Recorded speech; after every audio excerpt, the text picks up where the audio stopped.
Virtual body shaming. Why the metaverse won't fix our IRL beauty standards? Avatars are nothing new, and nor is the idea that we care about how we look online. As the drive towards the immersive virtual world or metaverses gathers pace, personalized digital avatars have become more pervasive thanks to games like Fortnite and Roblox. But on the online platform Second Life, users have been able to create and customize their own digital appearances for almost 2 decades. And it was here that in 2017, a body shaming scandal laid bare an uncomfortable truth. Our real life beauty standards will invariably follow us into the metaverse.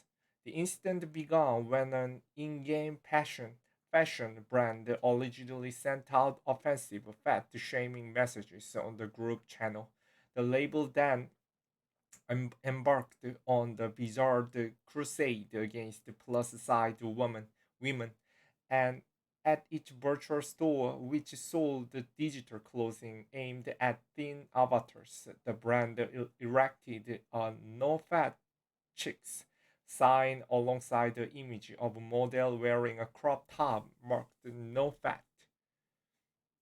Second Life avatars showed up to protest at the virtual clothing store. Debate Debate in a Second Life community ensued, and the fuller figured avatars began arriving at the store in protest. Some brandished customized placards: "I love you skinny, I love you fat, read one. Diversity is all of that," while staging a sit in demonstration. How to develop were the first solution to a long lived environmental crisis, with water scarcity impacting. No, no, no, no.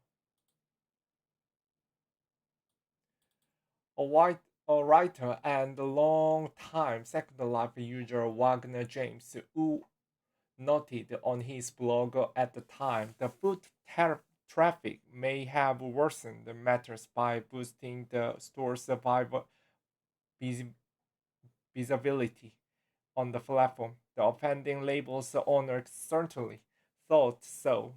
Another sign appeared thanking protesters for promoting my brand, my store, and my product for free. Like most online flare ups, the controversy died down within a few days. But according to Wu, whose book Why the Metaverse Matters, published the next year, ongoing debates about the Second Life's customizable avatar shapes revealed a troubling undercurrent, undercurrent among certain users. People were saying we can be anything, we can be as beautiful as you want, or can afford to be. So why are you choosing to be fat?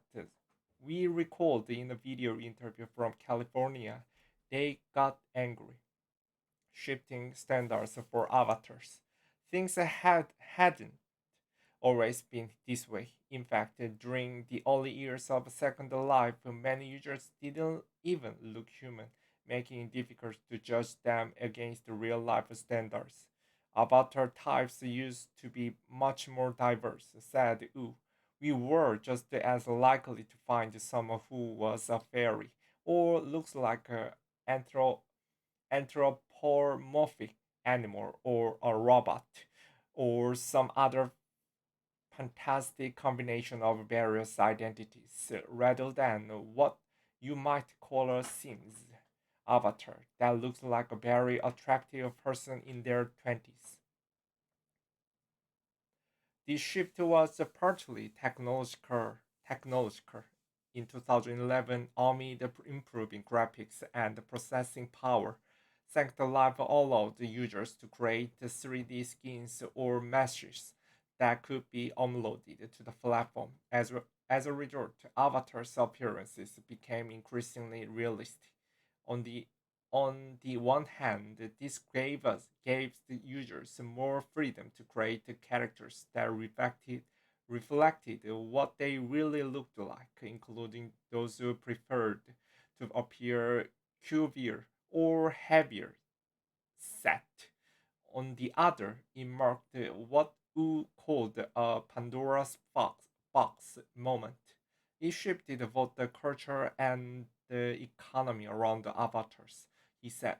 Up until then, there was definitely much more tolerance for diversity of avatar types, but putting a premium on highly realistic, beautiful avatars amplified the existing prejudice that we took from the real world into the virtual world. For those users whose avatars fall outside the norm, instances of harassment still happen all the time, Wu added. Anyone with a large avatar is going to get at least a few nasty comments. If metaverses represent the internet's next evolution, then platforms like Second Life, often dubbed the first metaverse, of offer lessons for our digital future. For one, new platforms must decide how realistic avatars can be and how much freedom users are given to alter their appearances. Around 70% of US consumers from generations X to Z consider their digital identity to be important, according to a 2021 study by the Business of Fashion.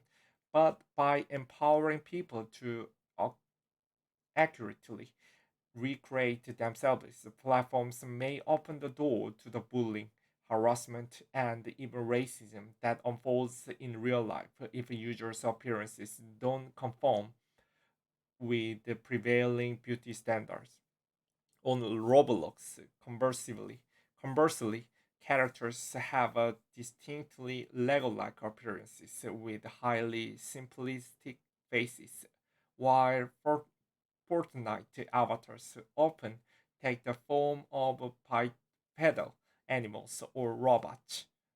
Decentraland avatars appear far more conventionally human, and while Mark Zuckerberg's Meta has yet to unveil its full metaverse vision, the firm also appears to be opting for comparatively realistic figures, although cartoonish. The widely publicized Zuckerberg avatar is unmistakably him. Mark Zuckerberg adjusted an avatar of himself during a virtual Facebook Connect event, where the company announced its rebranding as Meta last October.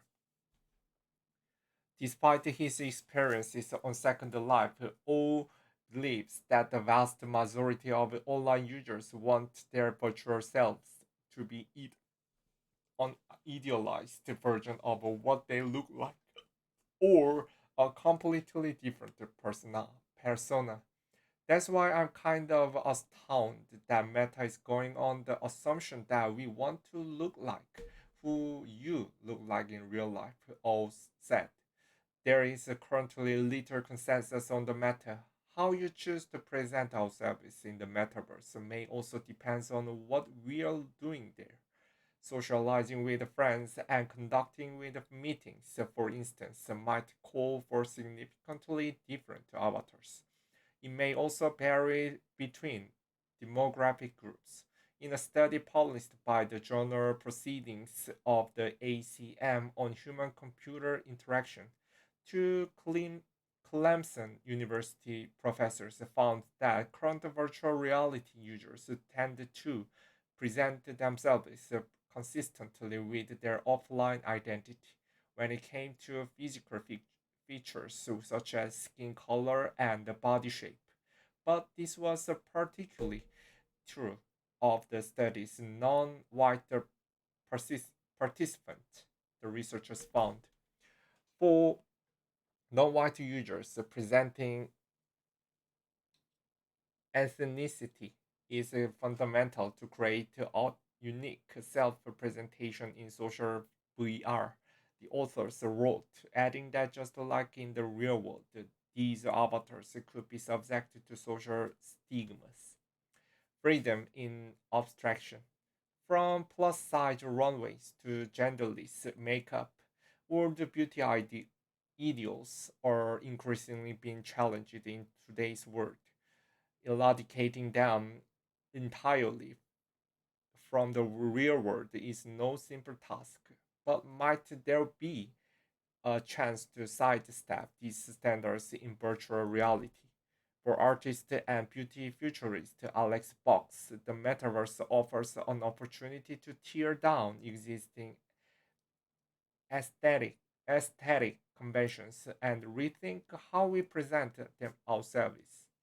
It's very hard for people to imagine who they are without a body, she said on a call from a Cotswold region of England.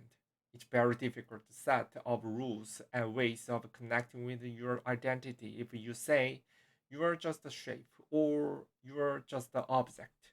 But obviously, the more you go towards the abstract, the less you go towards the body shaming, body logic, boundaries, and ultimately everything that's been forced upon us from the beginning of time about the rules of our bodies and autonomy. So there's a freedom in abstraction, she said, explaining that some people may opt for a representation of their energy, of their belief, their personhood, or something that is an extension of themselves. In an exploration of digital identity, beauty futurist Alex Box has designed a series of virtual metamask or digital face culture. For now, users are being offered the familiar. Even platforms with unusual or playful avatars operate within conservative or perhaps technologically necessary parameters. They will usually have faces, eyes, and hands, for instance, and unlike us, they are always symmetrical.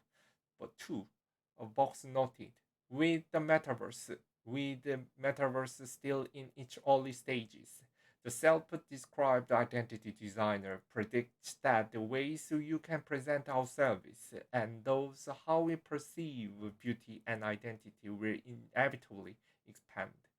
Having infinite choice makes it very difficult for people to build, she said. If you can be anything, you what do you choose? Do you just follow the same tropes as in real life? Yes, initially I think people will, but then they will get bored.